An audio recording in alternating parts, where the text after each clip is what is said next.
So in paragraph 7, the Buddha described the person who harms living beings.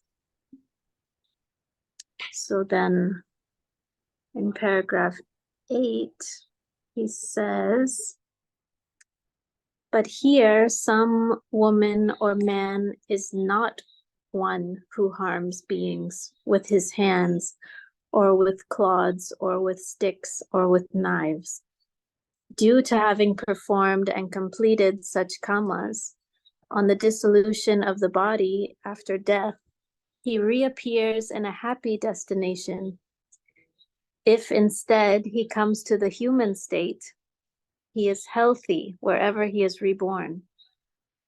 This is the way that leads to health, that is to say, not to be one who harms beings with his hands, or with clods, or with sticks, or with knives.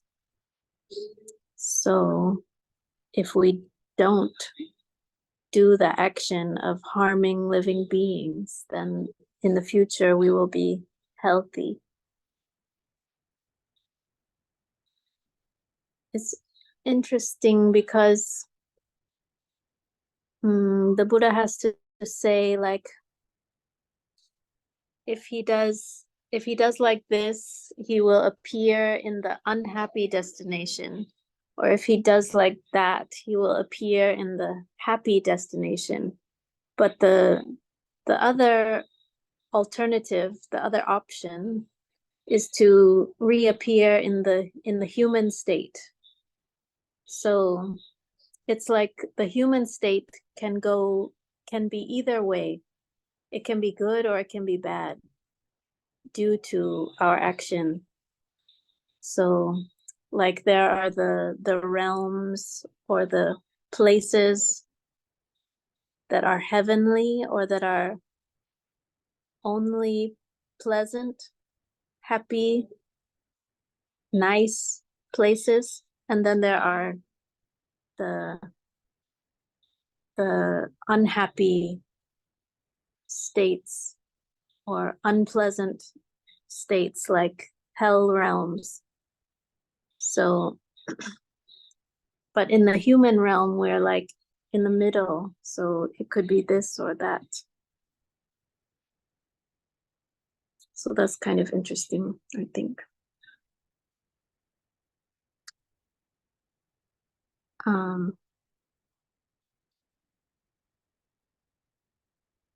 So in paragraph 9, the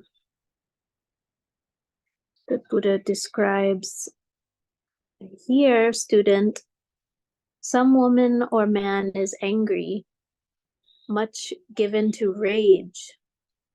Even when little is said, he is furious, angry, ill-disposed, resentful. He shows ill temper, hate, and surliness. Due to having performed and completed such kammas, on the dissolution of the body after death, he reappears in a state of deprivation. If instead he comes to the human state, he is ugly wherever he is reborn. This is the way that leads to ugliness, that is to say, to be furious, angry, ill-disposed, resentful, and to show ill temper, hate, and surliness. So that is kind of an interesting answer, like what leads to ugliness, or what leads to a person being ugly is basically anger and all the states of anger. So even now we can see, like, when a person is angry, they are, even if they're a beautiful person, when they're angry, they're less beautiful. Right?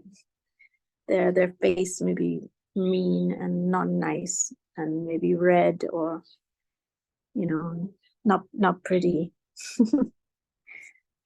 So we can think like, oh yeah, this if someone is always angry, has the habit of anger, in the next future lives, they may be ugly. Yeah, dear Sayalay, I Yes, translation to everyone. yes, please.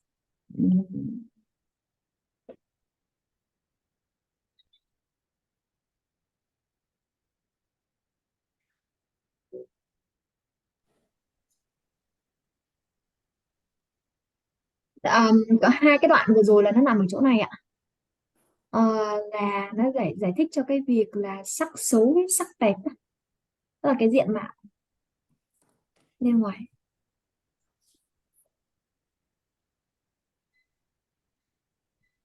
Mọi người nhìn rõ không ạ? Nó rõ. Dạ. Hôm nay rõ lắm. Không, hỏi chữ resentful, nó giống như chữ angry không? Yeah. She asked the meaning of resentful, like the same angry. Resentful is like, yeah, like angry because we don't forgive. Yeah.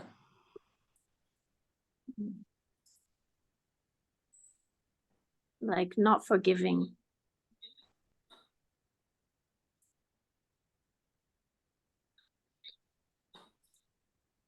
We're holding on to anger from the past.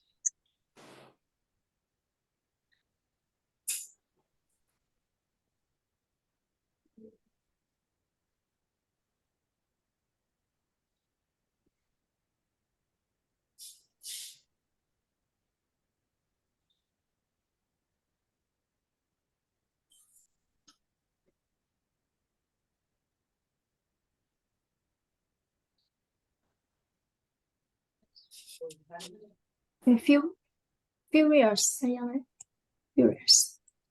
Furious is like very angry. Yeah. Extremely angry. Yeah. Very angry, yes. Yeah, extremely.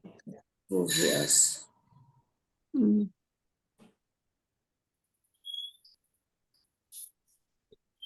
Like you temper. Yeah, I like this. Yeah. Ill temper. Yeah. Our temper is like our sort of like our character or our mood.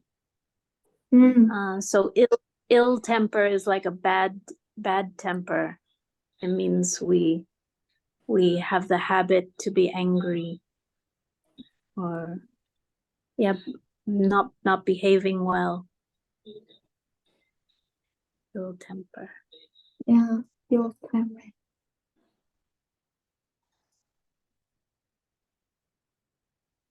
And surliness. Surliness is kind of like grouchy, grumpy, like mean, angry. Surliness, like just not a pleasant person. They will speak not gently, not nicely. And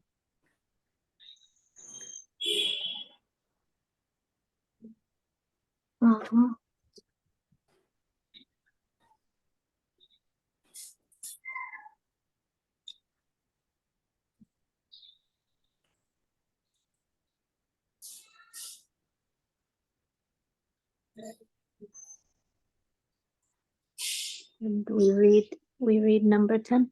Yes. Okay.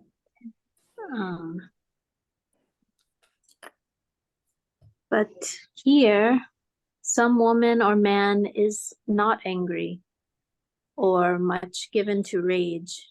Even when much is said, he is not furious, angry, ill-disposed, resentful, nor does he show ill temper, hate, or surliness. Due to having performed and completed such kammas, on the dissolution of the body after death, he reappears in a happy destination. If instead he comes to the human state, he is beautiful wherever he is reborn. This is to say, This is the way that leads to beauty. That is to say, not to be angry or given to much rage, even when much is said, not to be furious, angry, ill-disposed, or resentful, or to show ill temper, hate, or surliness. So in the previous example, like the Buddha said, even when little is said, like they get offended or get angry at just a few small words, they can become very angry. And then on the other hand, there's the person, like even if we insult them or we say many bad things to them, still they don't become angry. They don't give in to angry feelings. Then that is the way to be beautiful in future life.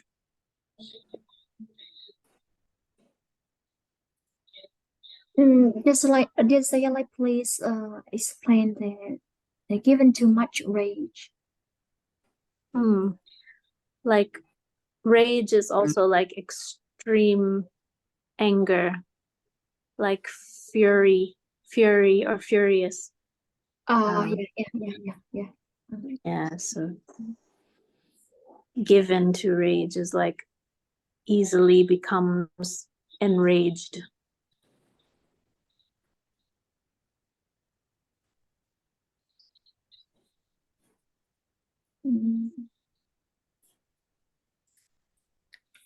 It is pretty to understand the 9th paragraph and 10th paragraph.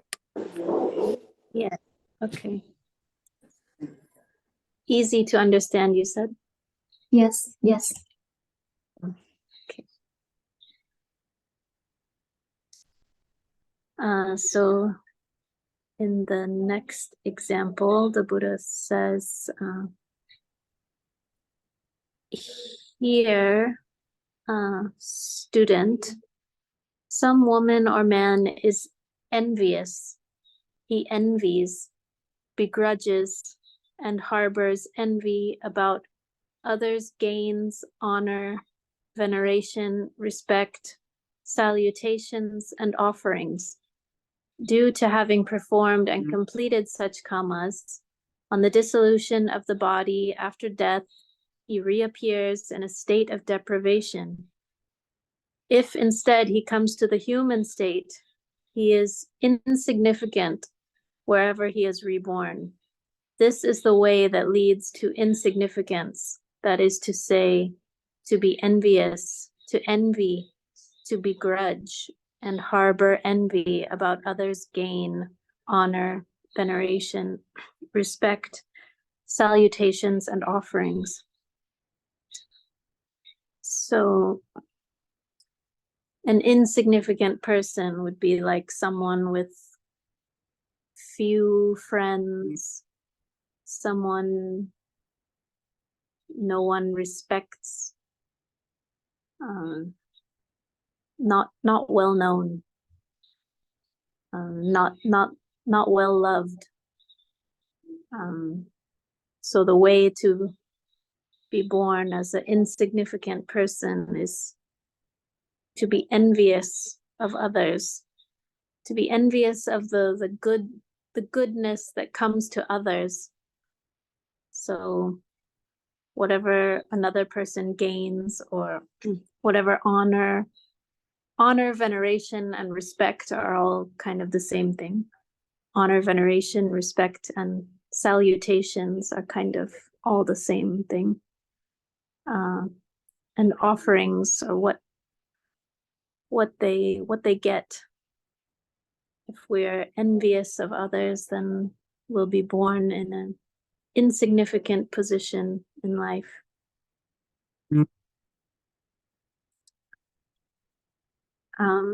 So then in the next case, but here some woman or man is not envious. He does not envy, begrudge, or harbor envy about others' gain, honor, veneration, respect, salutations, and offerings. Due to having performed and completed such kammas, on the dissolution of the body after death, he reappears in a happy destination. If instead he comes to the human state, he is influential wherever he is reborn. This is the way that leads to influence, that is to say, not to be envious, not to envy, begrudge, or harbor envy about others' gain, honor, veneration, respect, salutations, and offerings. So if we are not envious of others, that is the way to be reborn in the happy state. Or if we come to the human world, then wherever we are reborn, we will be influential. So we will have influence with others. Like other people will listen to us and respect us. Maybe we'll be like famous or well known. That's the kind of influential person, one who can influence others. So that is by not being envious of others, maybe being happy for the gains of others. That's like mudita in Pali. Mudita is like being happy for the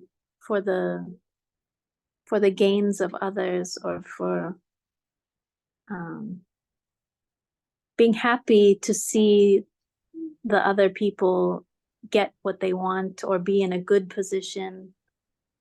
You know, some people, they cannot be happy for others, for the good that comes to others. They will only be jealous or envious or want that kind of gain or goodness for themselves. They can't be happy for others. And then Sayalay, yeah, and or harder.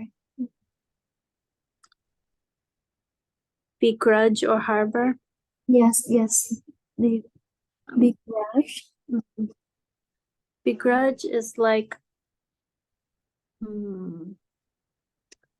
it's like to give, but with anger, or like to regret what we have to share. Like maybe we know we have to share something, but we give as little as possible, and we don't feel good about it. We feel angry. Begrudging is like also, it's like envy also, not to be happy with the goodness that other people get, the good things other people get. They will be angry or envious. To harbor envy means like to hold envy inside. If we harbor something, then we are keeping it. Like a harbor is like in the water where we keep the boat, where we keep many boats. It's like the safe place in the water. So we are holding something there. So if we harbor envy, then we are keeping envy inside.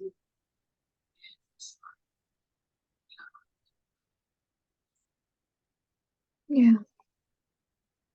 Đây là cái đoạn vừa rồi đấy cả nhà.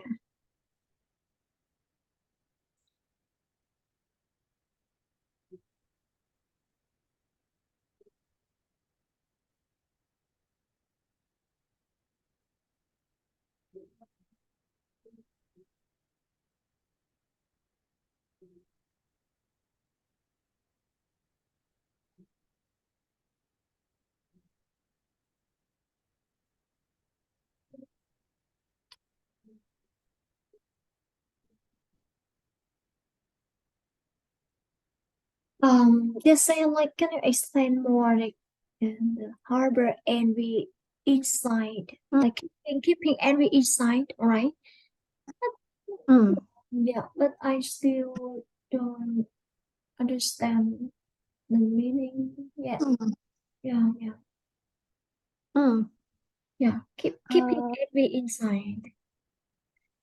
Yeah, like inside our heart. To Mm. harbor something is like to hold it or to keep it. Uh, like there's the expression safe harbor. A safe harbor is like a safe place, like a secluded place, a place where nothing can come in. So Mm. if we're harboring envy, then it's like if this is the envy, then we're holding it inside our heart. So Envy is like jealous.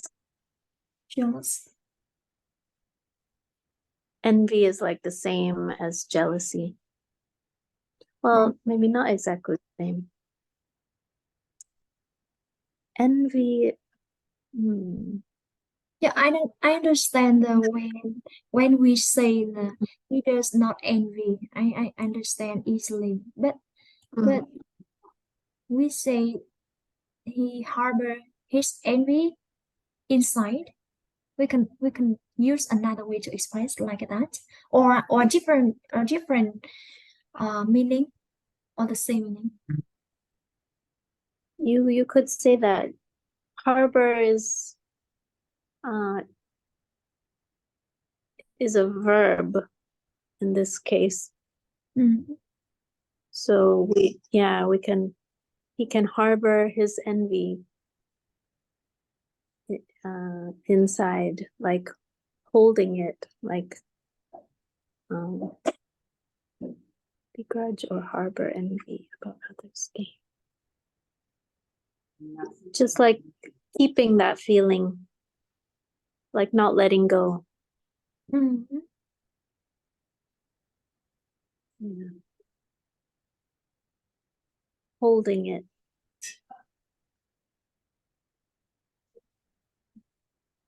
Like here, some woman or man is not envious, does not harbor envy. So they don't keep envy in their mind. Like maybe like envy may still arise, like in a moment. Yeah. But they don't keep it, right? Yeah. Yeah. Like it's not their normal habit. Yeah. Maybe the envious mind or envious state arise in my mind, right? This and we observe that feeling because that is the normal habit of everyone. Yeah. But we can observe and we try to let get rid of that feeling. Yeah. Something like that. Yeah. But if we Yeah. we don't try to release or to get rid of that feeling we harbor and be inside. Yeah. Yeah. Yes, right. Yeah. Maybe yes, Sayalay, I understand. The one envy about others gain, like we are not happy with other gains. Yeah. Yeah, maybe the other people can observe the the speech or the action to express the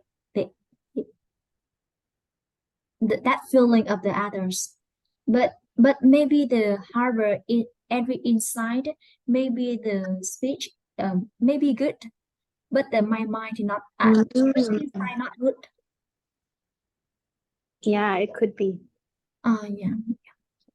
Like we show the face Yeah, to yeah. others, like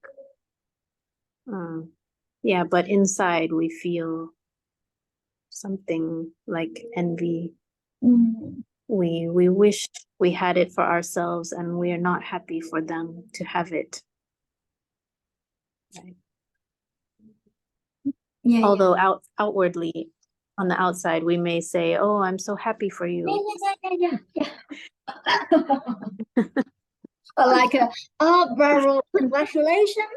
Yes, I'm very happy yeah, with your success. Yeah. But the exactly. mind, but the mind is envious, something like that. Yeah, right. Yeah, that's like harboring envy. Yes. Okay. If we're not aware, if we're not mindful, then we may harbor envy. Yeah.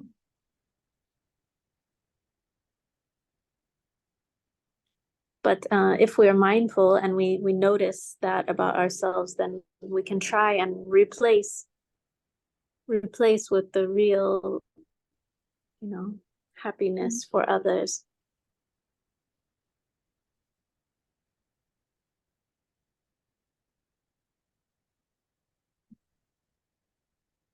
Yeah.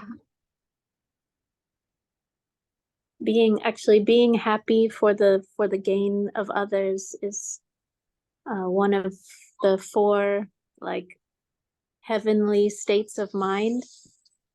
That is mudita. Another is metta. Metta, or loving kindness, is said to be like the mind state of the devas, of the gods. So if we are feeling metta or mudita is happiness for the gains of others, then we're said to then we're like inhabiting the mental realm of devas, because they have this good mind, pure mind. That's the mind that will make us reborn in that world.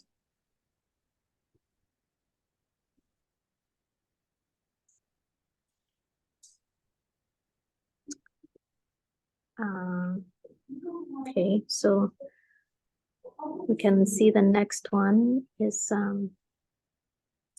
here, student, some woman or man is not a giver of food, drink, cloth, sandals, garlands, perfumes, unguents, bed, roof, and lighting to monks or Brahmins. Due to having performed and completed such kamma, on the dissolution of the body after death, he reappears in a state of deprivation. If instead he comes to the human state, he is poor wherever he is reborn. This is the way that leads to poverty, that is to say, not to be a giver of food, drink, cloth, sandals, garlands, perfume, unguents, bed, roof, lighting, to monks and Brahmins. So that's to say, like, one who is not generous, one who doesn't give to others. When they're reborn, they'll be born in an unhappy destination, or if they're born as a human, then they will be poor, born into poverty.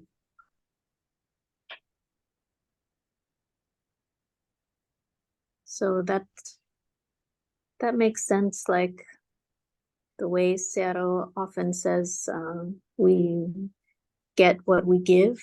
So if we don't give, then we won't get, and in future we will be poor.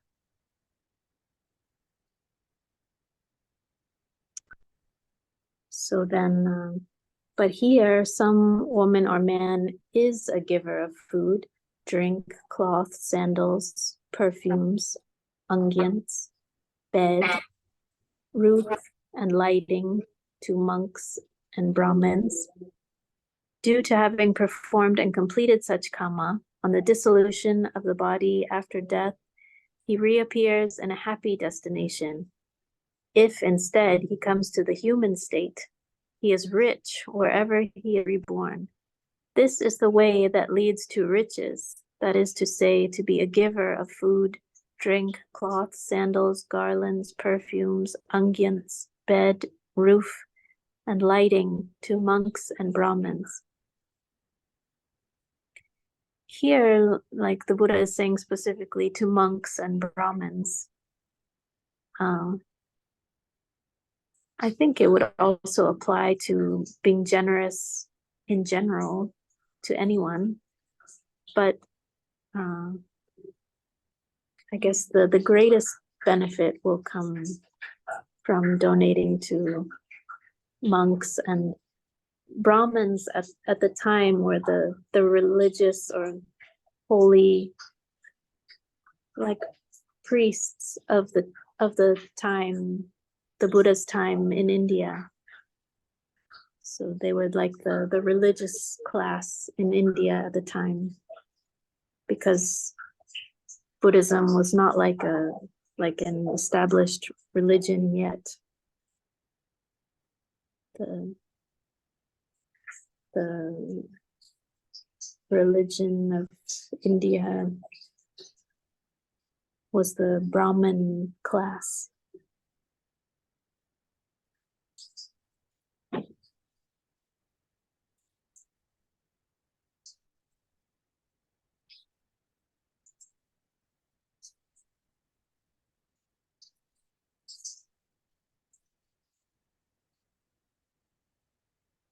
Đây ạ, đoạn này đây ạ.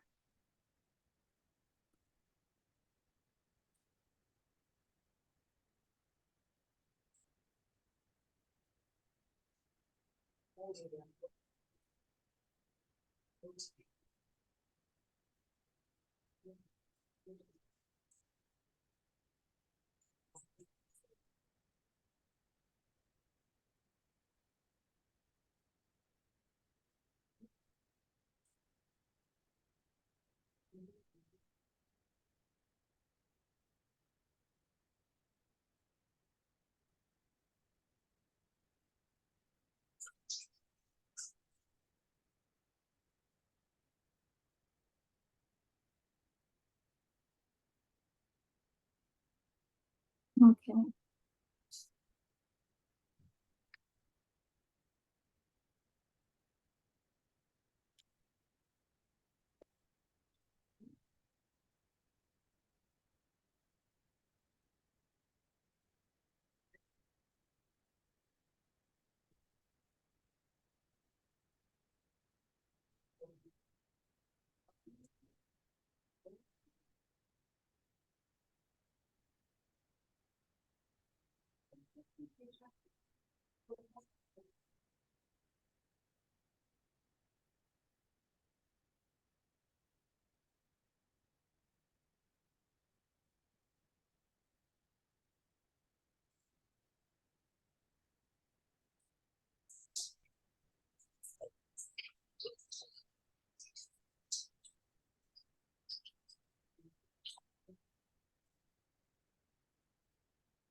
It's okay, Sayalay. Yeah. Okay. So the next one, the Buddha explains, here, student, some woman or man is obdurate or haughty. He pays homage to whom, wait, is that? Oh, okay. Here, student, some woman or man is obdurate and haughty. He does not pay homage to whom he should pay homage, or rise up for whom he should rise up, or give a seat to whom he should give a seat, or make way for whom he should make way, or worship him who should be worshipped, or respect him who should be respected, or revere him who should be revered, or honor him who should be honored. Due to having performed and completed such kammas, on the dissolution of the body after death, he reappears in a state of deprivation. If instead he comes to the human state, he is low born wherever he is reborn. This is the way that leads to low birth, that is to say, to be obdurate and haughty, not to pay homage to whom he should pay homage, nor rise up for, nor give a seat to, nor make way for, nor worship, nor respect, nor revere, nor honor him who should be honored.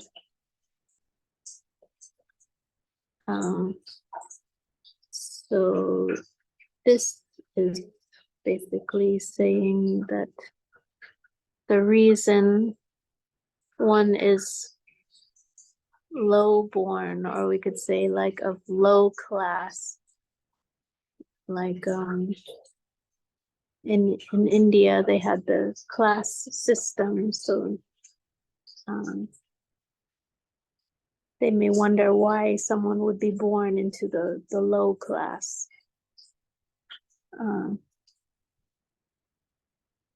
I think in other societies it may not be so clear as in India who is in the low class or who is in the high class, but we can still have some idea about that, like in American society also.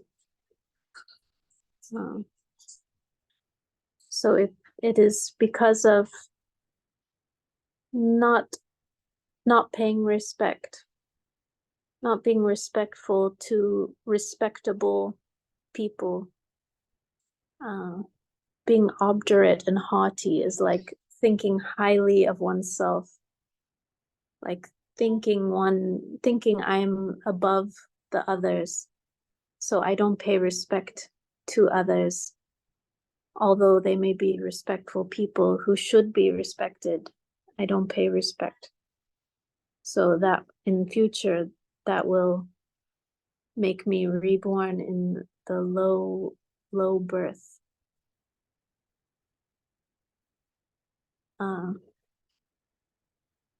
Like we could imagine, like a person doesn't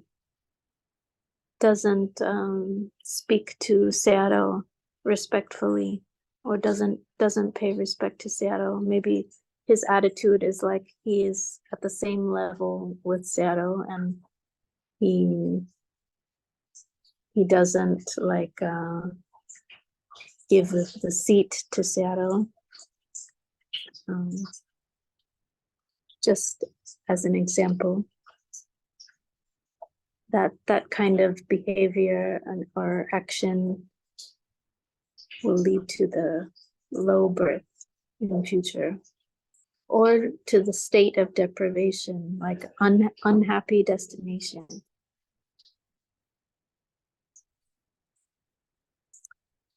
So then on the other hand, but here some woman or man is not obdurate or haughty.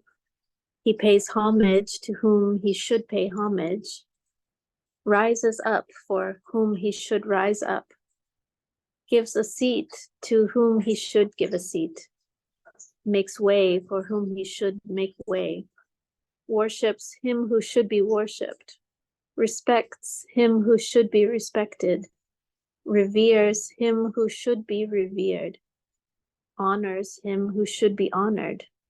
Due to having performed and completed such kammas, on the dissolution of the body after death, he reappears in a happy destination. If instead he comes to the human state, he is high-born wherever he is reborn. This is the way that leads to high birth, that is to say, not to be obdurate or haughty, to pay homage to whom he should pay homage, to rise up for, to give a seat to make way for, to worship, respect, revere, and honor him who should be honored. I noticed that in Vietnam, when the monks come inside the room, then the people stand for them. So that's like rising up for whom he should rise up. In Myanmar, they don't really have that tradition, but also in the West, they also do that. Like if the president comes into the room, then everyone stands up until the president will sit down. So that's like paying respect to who should be respected. Or like if the respectable person, we know that they're coming, then we will prepare the seat for them nicely, right? Like we always prepare Sero's seat, or make way for who he should make way. That's like stepping aside so that that person can walk through easily. Like here in Chiang Mai, when we go for alms round, some of the monks are also going for alms round at the same time. So they may come from the other direction. So when the monk is coming, we step to the side so the monk can pass easily. So that's like a respectable action, paying respect by our action.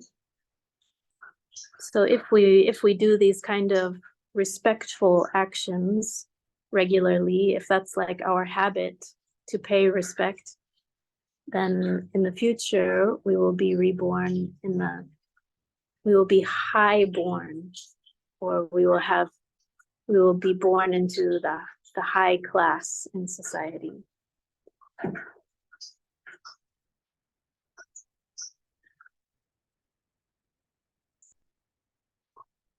So that is pretty logical, I think. Yeah.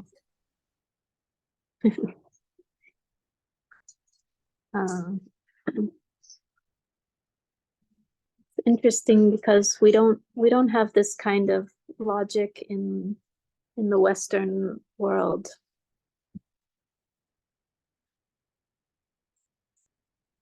But in the Buddhist world, it's very clear, very obvious.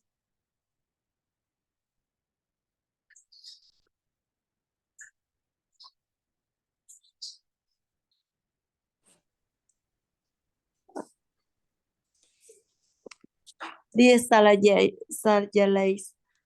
could you explain the pay homage? Because I read in the destination it's only is synonym pay homage, synonym respect. Yeah, same like paying respect. Yeah, like if we pay homage to the Buddha, or like to the Buddha statue, then we will like bow to the Buddha statue. That's like paying homage. Yeah. It's synonym respect. Yeah, basically similar.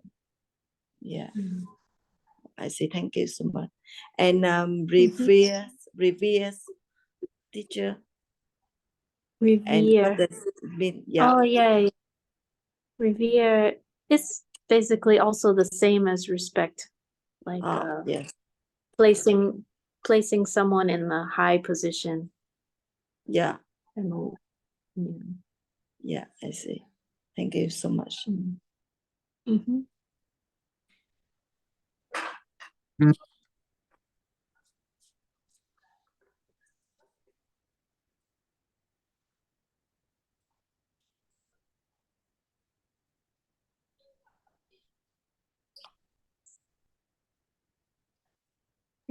Cái pay homage này mà là đi có tiền của ngài, lúc nào cũng hay nói, vì là kiểu hay có đoàn Phật tử đến, xong là bao giờ người ta cũng nói là cho chúng con cũng xin được đảnh lễ ngài đấy, thì là lúc nào cũng đây quan chia pay homage cho Sayadaw này. Ayomay là đảnh lễ hả Trâm? Dạ đúng rồi, đảnh lễ ạ. Tiếng Việt Dạ là mình trịnh lễ. cúi, dạ mình cúi lại các vị đó, quý ngài đó. Dạ vâng ạ, là mình dùng cái cụm từ pay homage. Thank you. Pay homage là đảnh lễ. Dạ đúng rồi, đảnh lễ đó, đảnh lễ. Hay quá.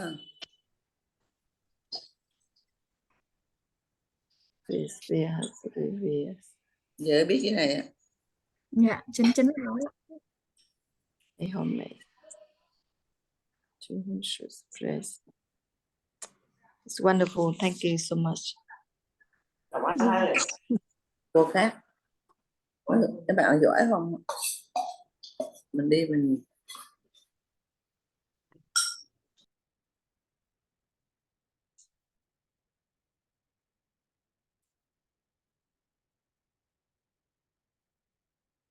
Maybe we move to the next. Yes. Okay. Yes. Number 17.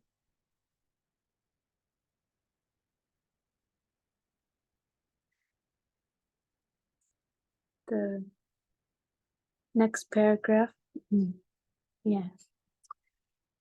Okay, so here, student, some woman or man, when visiting a monk or Brahmin, does not ask, "What is wholesome, venerable sir? What is unwholesome? What is blamable? What is blameless? What should be cultivated? What should not be cultivated? What, by my doing it, will belong for my harm and suffering? Or what, by my doing it, will belong for my welfare and happiness? Due to having performed and completed such kammas, on the dissolution of the body after death, he reappears in a state of deprivation. If instead he comes to the human state, he will be stupid wherever he is reborn. This is the way that leads to stupidity, that is to say, when visiting a monk or Brahmin, not to ask, "What is wholesome?" or "What, by my doing it, will belong for my welfare and happiness?" So this is basically to say that the reason some people are born stupid or not intelligent is because they didn't ask questions to wise people. So if they encountered a monk or religious person, they didn't ask these kinds of questions about what is good, what is bad, what we should do, what we shouldn't do, what will lead to my suffering or what will lead to my happiness.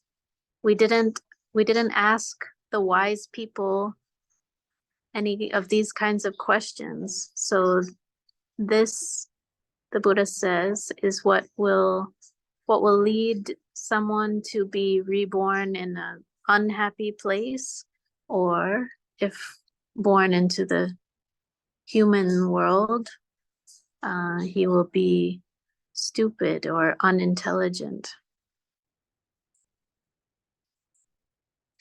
So that is the reason for stupidity or unintelligence. And then, but here, some woman or man, when visiting a monk or Brahmin, asks, "What is wholesome, venerable sir? Or what, by my doing it, will belong for my welfare and happiness?" Due to having performed and completed such kammas on the dissolution of the body after death, he reappears in a happy destination. If instead he comes to the human state, he is wise wherever he is reborn. This is the way that leads to wisdom, that is to say, when visiting a monk or Brahmin, to ask, "What is wholesome, venerable sir, or what, by my doing it, will belong for my welfare and happiness?" So if when we encounter the monk or religious person or wise person, if we ask questions, this is what will lead to our wisdom, or to be reborn with wisdom, or also in a happy destination.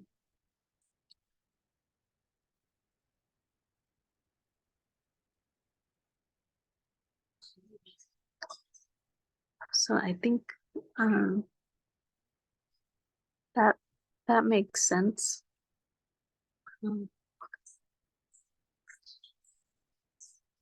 Because if we ask, if we get the answers, then we can live according to those answers, and those will have beneficial results for us.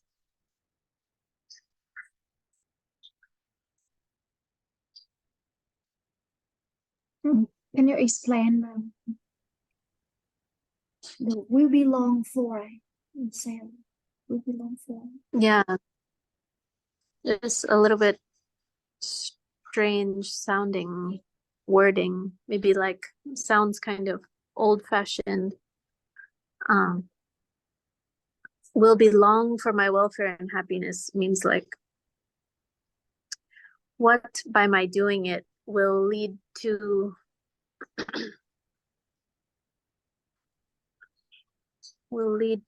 like my lasting happiness, or lasting welfare, like the welfare and happiness that will continue for a long time. Yeah, I got it.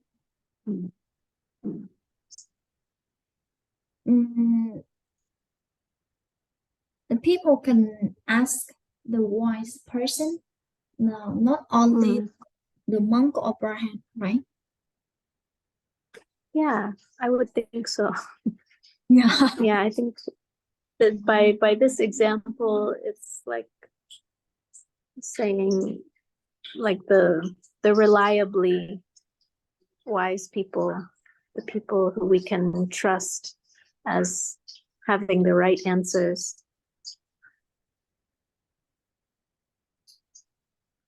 But yes, I don't think it would necessarily have to be the monk or Brahmin. Like when we're children, maybe we ask such questions to our parents or teachers, school teachers, or anytime we ask the people who know more than us. And what should be cultivated, like what should be practiced or cultivate our practice? What should be developed? Develop. What should be developed?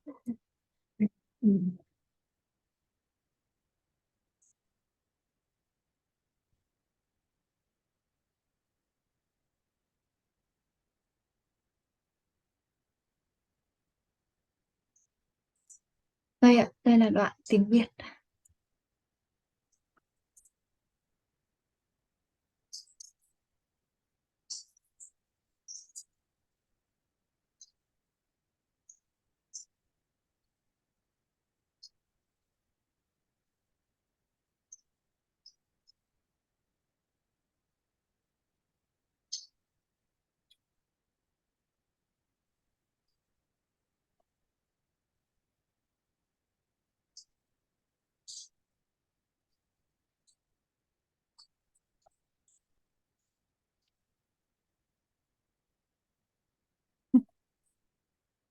Yes, Sayalay.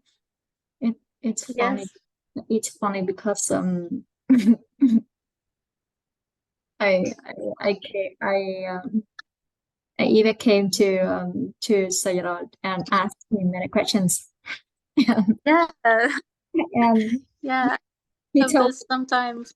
Yeah, and sometimes he told me that asking a question is not the best way.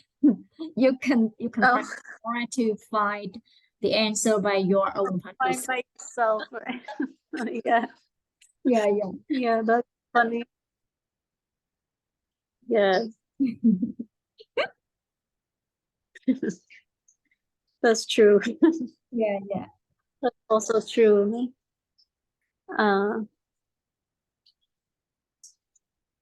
Well, I think also like Seattle, the Buddha can give many different answers at different times to different people. Yeah. So this may not be the only way or the only answer. You know, in another sutta, he may explain differently. Yeah.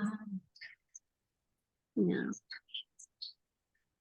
But I do think of this suttas because there are some people who have so many questions, good questions, Yeah. and they ask freely and energetically, like happily and without fear, or they're just happy to ask.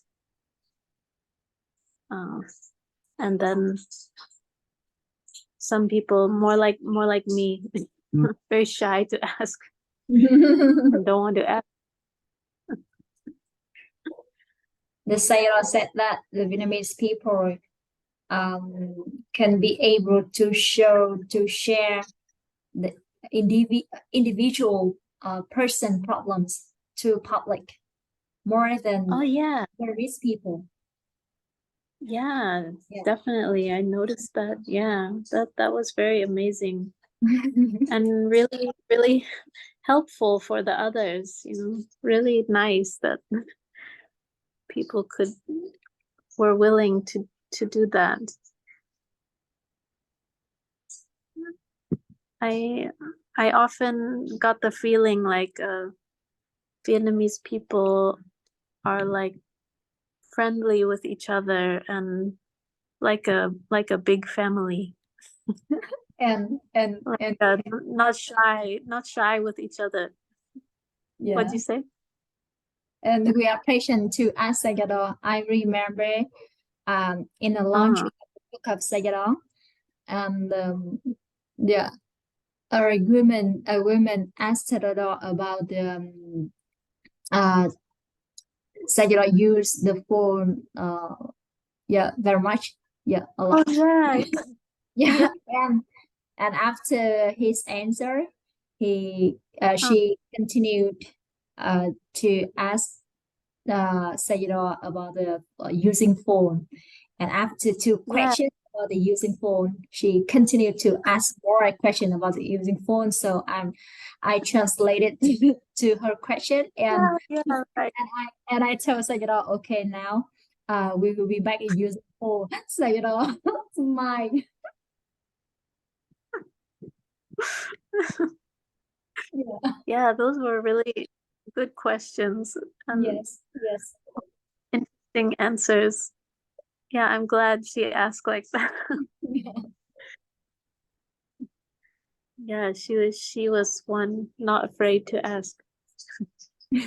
So we got many good information from Sayadaw. And she asked Sayadaw 3 questions about the using phone, his habit to use phone. From the 1:30 p.m. to 6 p.m. Yeah. Oh my God. And after that, he stopped her question because he had to leave to take care of her children. Oh, that's right. Oh, yes. That is interesting. Yeah. Wow, Sayadaw really gave very, very detailed, thoughtful explanation. Yeah.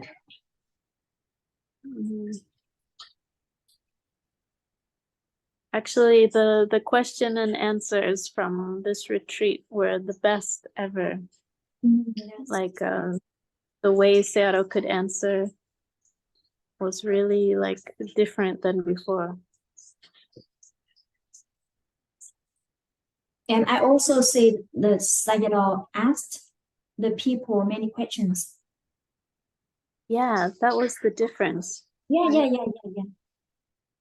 It was very much like a individual to them. He could find out exactly the answer for them according to all their answers to his questions.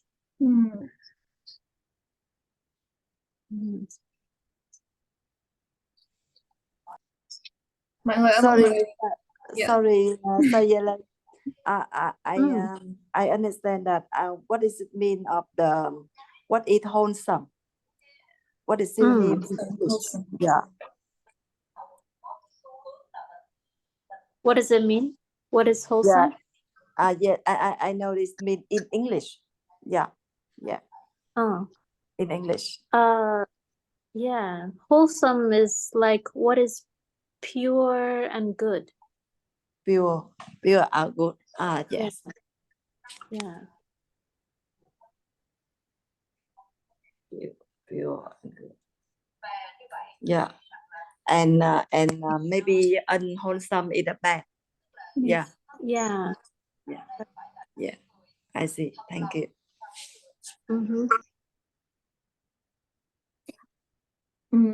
If we say the wholesome mind and unwholesome mind, like a polyglot, kusala and akusala, right? Yeah. Yes, correct. I'm not sure, but I think if we looked at the Pali, it would be kusala and akusala here.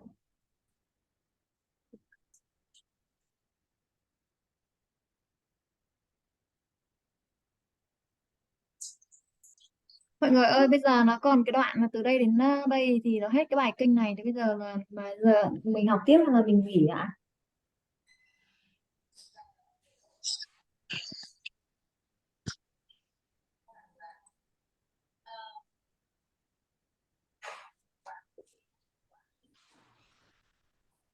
Yes, Sayalay. Yes. We continue to finish the sutta, and tomorrow we will review the sutta. Okay. Yeah, because just Okay. Oh, there's only small amount left. Yeah. Okay.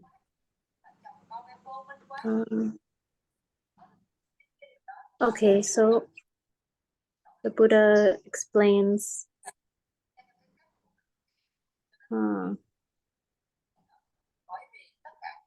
We're on number 20, right? So student. 19. Oh, okay. 19. 19. Yes. Okay. So student, the way that leads to short life makes people short-lived.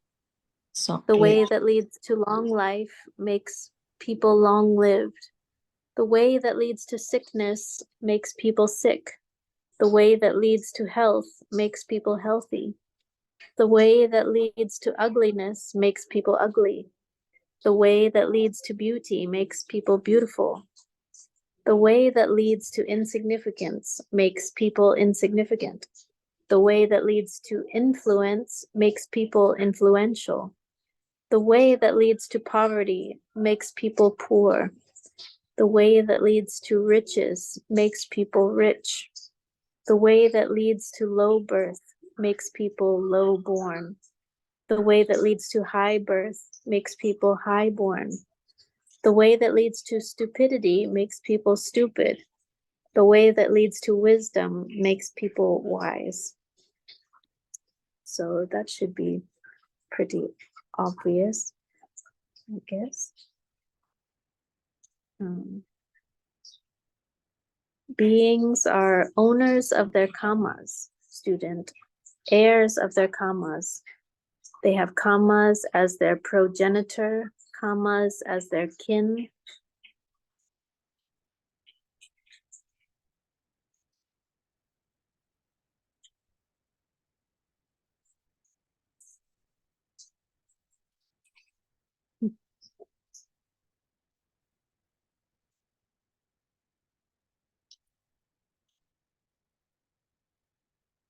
Dear Sayalay, the way that leads Yeah. to health makes people healthy. Like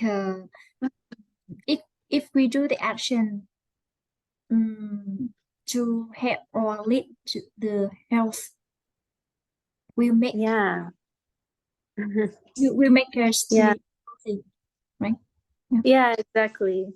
Yeah, it's basically like saying cause and effect, right? Yeah. If we're making the cause, then we'll have that effect. So he doesn't go into detail, like he just explained, just to say that if we do what makes us healthy, we will become healthy. Yeah. Or if we do what makes us ugly, we'll become ugly, like that. Makes sense, right?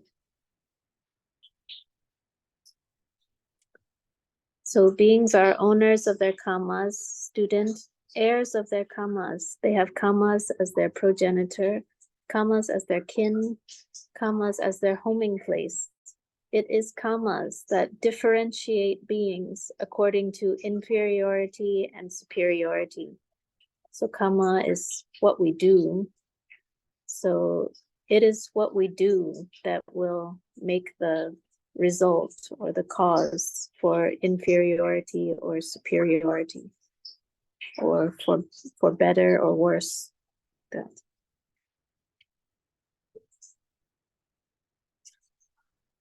So when this was said, Suba, the student, Tadia's son, said to the Blessed One, "Magnificent Master Gautama, magnificent Master Gautama.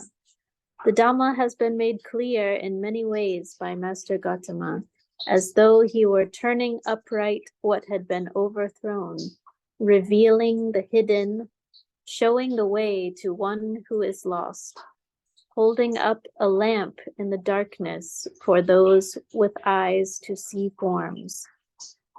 I go to Master Gautama for refuge, and to the Dhamma and to the Sangha of bhikkhus. From today, let Master Gautama accept me as a lay follower who has gone to him for refuge for life."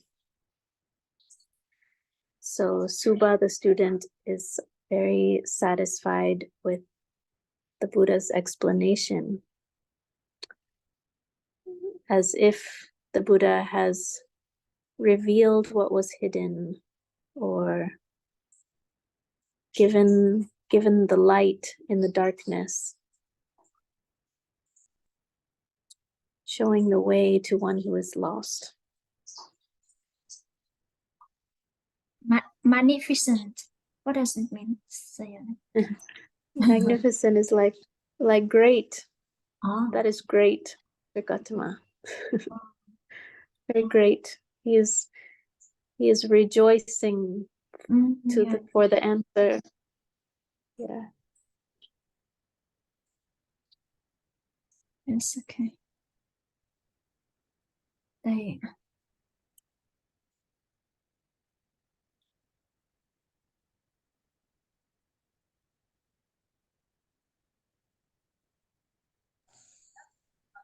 Dear Sayalay, Yeah. could you explain the recurse? Recurse is maybe it's near the end of the sutta. Yeah. What is the word? 22 recurse. Bhikkhus. Yeah. Oh, those are the monks. Yes. The followers of Buddha. Yes. Yes. And I go to Master Gautama for refuge. It means maybe he become a recurse. Yeah.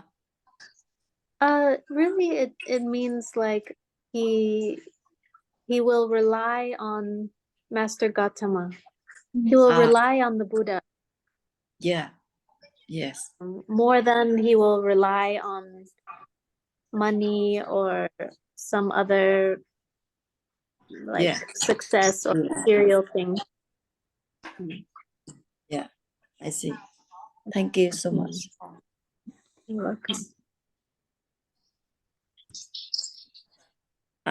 Yes, in at the end that said he said that let Master Gautama accept me as a lay follower, follower. What this mean? That is like a lay person, like not a monk or a nun, but a normal person who is also a practitioner and follower of the Buddha, Yeah. like you all. Yeah. Like me. It's not. Yeah. Yes. Yes, I see. Tiếng Việt là cư sĩ hả? Chăm. Dạ, đúng rồi, cư sĩ đấy chị. Lay, dạ. Yes. Hàng Yes. cư It's like It's a not Buddhist. cư sĩ là lay person, but như layman, nhưng mà lay follower cư sĩ nhưng mà lại người là thực tập theo á, thực tập theo. Yes. Dạ, dạ. Thank you. Thank you so much. Wow, that's great. Hay quá, hay quá. What? Sorry? I said magnificent. That's so great. Oh, yeah. I know. Very happy. Yes. Cho translate cái đoạn cuối đi, đoạn dịch đoạn cuối. Đây ạ. 21/2 á. Đây ạ. Okay. I feel very happy that you all are interested to read the Sutta. I'm very interested with the Sutta. Yeah, because with your explanation, I can understand easier. Oh, yeah. Yeah.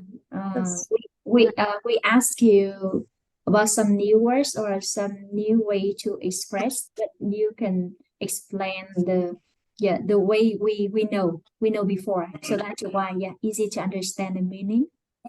Yeah. And easy to remember. Yeah. So I really like. Thank you for your help, Sayalay. Thank you. Yeah. Thank you so You're much. Thank you so much. Yeah. Thank you so much. Sayalay, and we finish here. And tomorrow we review the Sutta. Okay. Yeah. Okay. Yeah. Good night. Yeah. Yeah, good night. Yeah. Good night. Good night. everyone. Yeah. Chăm, could you send the file in the recorded file? Vâng.